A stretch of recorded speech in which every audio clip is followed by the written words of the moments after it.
নমস্কার। এখন আপনারা দেখছেন জ্যোতির রান্নাঘর।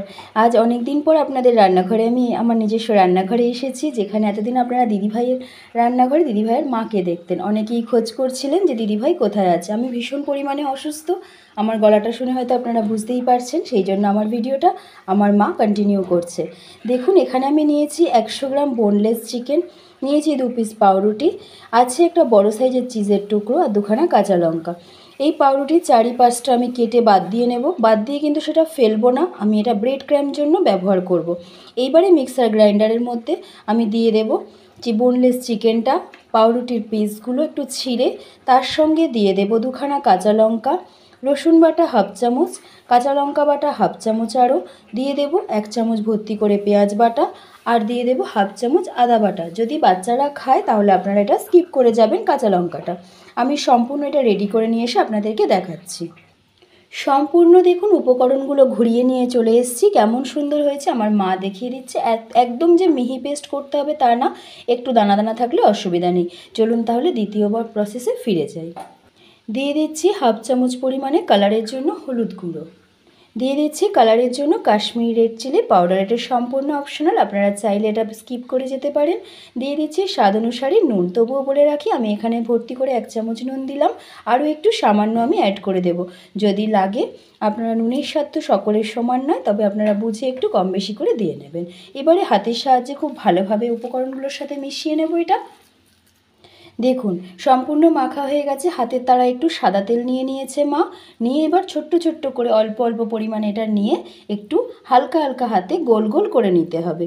একটু হালকা হাতে করলেই দেখবেন সুন্দর একটা গোল শেপ হয়ে যাবে। আপনারা চাইলে এটা কিন্তু লম্বাভাবেও শেপ দিতে পারেন, তবে গোল গোল করে করলে এটা বেশি ভালো লাগে। দেখুন আপনাদের সুবিধার্থে আরও একটা মা দেখিয়ে দিচ্ছে। আমি যে কদিন ভিডিও কন্টিনিউ না করতে পারছি আমার মাই করবে। আপনাদেরকে অনুরোধ করব, আমার ভিডিও যদি ভালো লাগে চ্যানেলে নতুন যারা আসছেন কমিউনিটি বক্সে একটা লেটার দেবেন, আমি অবশ্যই ইউটিউবের নিয়ম অনুযায়ী ব্যাক করব। এবং যারা আমার পরিবারের সব প্রতিদিনের মতন ভিউয়ার্স, তাদেরকে অনুরোধ করব ভালো লাগলে রান্নাটিতে একটা কমেন্ট করে লাইক করে আমার চ্যানেলে থেকে যেতে। আমি এইভাবে এবার সবগুলো পাকিয়ে নিয়ে আপনাদেরকে দেখাবো। নিয়েছি একটা বড় সাইজের চিজের কিউব, একটা ঘষুনির জন্য যে গ্রেটারগুলো থাকে সেটা, আমি চিজটা সুন্দর করে এতে ঘষে গ্রেট করে নেব। চিজটা গ্রেট করে নিয়েছি। একটা গোল যে চিকেনের বলটা ছিল সেটা দেখুন সুন্দর করে, যেভাবে আমরা পুর ভরা পরোটা বা লুচি করি সেরকম ছোট্ট একটা বাটি তৈরি করে নিয়ে ওর ভেতরে টিপে টিপে চিজটাকে ভরে দিচ্ছে মা। একটু আলগা হাতে করবেন, ধৈর্য ধরে। এগুলো কিন্তু এইভাবে তৈরি করে আপনারা ফ্রিজে 15 থেকে 20 দিনের জন্য স্টোরেজ করতে পারেন, বা বিকেলে যদি বাড়িতে কোনো গেস্ট আসবে সেরকম হলে পরেও আপনারা সকালবেলা এটা রেডি করে রেখেও বিকেলবেলা গরমাগরম ভেজে সার্ভ করতে পারেন। চিকেন চিজ বল, যেটা খেতে অসাধারণ সুস্বাদু হয়ে থাকে, আর বাচ্চারাও ভীষণ আনন্দ করে খায়। আর বাড়িতে কোনো অতিথি আসলে নতুন ধরনের একটা রেসিপি তো আমাদের হাতের কাছে রেডি হয়েই গেল। চলুন তাহলে বাকিগুলো ঠিক এই প্রসেসেই রেডি করে আপনাদেরকে দেখাবো। সমস্ত চিকেন বলগুলো রেডি করে নিয়েছি, এবার চলে যাব দ্বিতীয় প্রসেসে।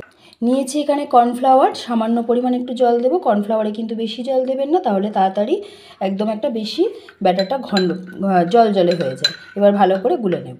দেখুন ঘনত্বটা ঠিক এইরকম হবে। এইবারে দ্বিতীয় প্রসেসে ফিরে যাচ্ছি। দেখুন এখানে নিয়ে নিয়েছি ব্রেড ক্রাম্ব, আমরা যেটা মিক্সার গ্রাইন্ডারে করে নিয়েছিলাম। এবার এই কর্নফ্লাওয়ারের ব্যাটারটার মধ্যে একে একে চিকেন চিজ বলগুলো দিয়ে দিচ্ছি, আর এখানে ব্রেড ক্রাম্বের মধ্যে আলগা হাতে ঠিক এইভাবে মাখিয়ে নেব। এই কাজটা কিন্তু একটু সময় নিয়ে করবেন, একটু সময় দিয়ে করলে পরে দেখুন কত সুন্দর হয়ে যায়। মা আপনাদেরকে তুলে দেখিয়ে দিচ্ছে। দেখুন আরও একটা আপনাদের সুবিধার্থে করে দেখাচ্ছি। অনেকক্ষণ ধরেই জ্যোতির রান্নাঘরের ভিডিওর সাথে জুড়ে আছেন। যদি আমার ভিডিওটি ভালো লেগে থাকে দয়া করে লাইক কমেন্ট সাবস্ক্রাইব করে আমার পাশে থাকার অনুরোধ রইল। নতুন ভিউয়ার্সদের বলবো, যারা নতুন আমার চ্যানেলে আসছেন তারা আমার চ্যানেলটি সাবস্ক্রাইব করে পাশে থাকতে, বেল নোটিফিকেশান আইকনটি প্রেস করে দিয়ে যেতে পরবর্তী ভিডিওর লিঙ্কের জন্য। আর যারা নতুন এসেছেন তাদের উদ্দেশ্যে বলে রাখি, আমার কমিউনিটি বক্সে একটা লেটার দেবেন, আমি ইউটিউবের নিয়ম অনুযায়ী ব্যাক করব। আমি ঠিক এই একই প্রসেসে সবগুলো রেডি করে নেব। সবগুলো দেখুন রেডি করে নিয়েছি। মা আর একবার হাতে করে দেখিয়ে দিচ্ছে। এবারে আমরা সংরক্ষণ পদ্ধতিতে ফিরে যাচ্ছি। এরকম গোল গোল করে রেডি করে নিয়ে টিফিন বক্সের মধ্যে সাজিয়ে নেব। এইভাবে রেখে আপনারা 1 মাস পর্যন্ত বা 15 দিনের জন্য স্টোর করতে পারবেন। কিন্তু এটা কিন্তু ফ্রিজে রাখতে হবে, ডিপে রাখবেন না, নর্মাল টেম্পারেচারেই রাখবেন। এরকমভাবে গরমাগরমও সার্ভ করতে পারবেন। সব চিজ বলগুলো রেডি হয়ে গেছে। এইভাবে এবার আমরা এটাকে সংরক্ষণ পদ্ধতিতে চলে যাচ্ছি। এইভাবে বাচ্চারা হট করে চাইলে খেতেও আপনারা ঘরে একদম টাটকা তাজা তৈরি করে দিতে পারবেন। এতক্ষণ জ্যোতির রান্নাঘরে ভিডিওর সাথে জুড়ে থাকার জন্য আপনাদের সকলকে অসংখ্য ধন্যবাদ। আমি ফ্রিজে সংরক্ষণ করে রেখেছিলাম, আপনাদেরকে দেখিয়েছিলাম। এই যে চিকেন বলগুলো কেমন সুন্দর দেখুন রেডি হয়ে গেছে। এটা একটু চাপে ছিল বলে একটু চ্যাপটা মতন হয়ে গেছে, কোনো সমস্যা নেই। আপনারা চাইলে এটাকে আবার একটু হাত দিয়ে প্রেস করলে গোল হয়ে যাবে। চলে যাব এবার দ্বিতীয় ধাপে, ফিরে যাই গ্যাসের দিকে।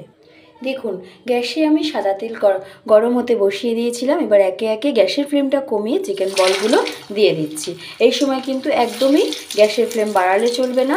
আলগা হাতে আমি অল্প অল্প পরিমাণে 4টে করে দিয়ে ভাজতে থাকবো। এখন নাড়ানাড়ি করব না, ফিরে আসছি একটা পিঠ হওয়ার পর। দেখুন আমি দুটো পিঠই কেমন সুন্দর ঘুরিয়ে পেঁচিয়ে ভেজে নিয়েছি। একটু ডিপ লালচে কালারে ভেজেছি। আর ক্যামেরায় সবসময় যেন কালারটা একটু ডার্কফুলি লাগে। আমি এবার এটা ভালোভাবে তেলটা ঝরিয়ে তুলে ফেলবো। ওই একই তেলের মধ্যে ধীরে সুস্থে আমি সবগুলো দিয়ে দেব। একইভাবেই আমি গ্যাসের ফ্লেম কমিয়ে রেখে এগুলো ভেজে তুলব। দেখুন বাকিগুলোও ভাজা হয়ে গেছে। আমি এবারে তুলে নিয়ে প্লেটে সার্ভ করে আপনাদের দেখাবো।